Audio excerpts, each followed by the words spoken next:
ലൈംഗികത വരെ കൂട്ടുന്നത് മാത്രമല്ല അവിടെയും ജഡ്ജ്മെന്റ് നഷ്ടപ്പെടും. അതായത് ശരി ഏതാണ് തെറ്റേതാണെന്ന് മനുഷ്യന്റെ ചിന്താധാരണ വർദ്ധിപ്പിക്കുന്ന ഒരു ഭാഗം എന്ന് പറയുന്നത് തലച്ചോറിന്റെ മുൻവശമാണ്, ഫ്രോണ്ടൽ ലോബാണ്. ഇതൊന്ന് പിടിച്ചു തരുമോ എന്ന് ചോദിക്കുന്നതിന് അവൻ എന്തിനു ചിരിക്കണം? പക്ഷേ ഇതിനൊക്കെ ഒരു ദ്വയാർത്ഥ ധ്വനി ഉണ്ടെന്നുള്ളത് പ്രായങ്ങളിലും വർഷങ്ങളും കഴിഞ്ഞപ്പോഴാണ് നമുക്ക് മനസ്സിലാവുന്നത്. ഇന്ന് പീഡനം എല്ലാ മേഖലയിലും, സ്വകാര്യ മേഖലയിലെല്ലാം. പെമ്പിള്ളേരുടെ എനിക്ക് ഇഷ്ടമില്ലാത്ത കാര്യങ്ങളാണെങ്കിൽ നോ പറയാൻ നിർബന്ധമായും പഠിപ്പിക്കുക.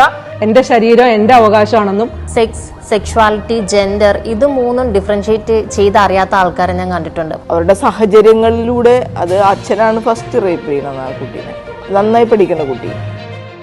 അത് കഴിഞ്ഞിട്ട് ഒരു 52 കേസ് ഉണ്ട്.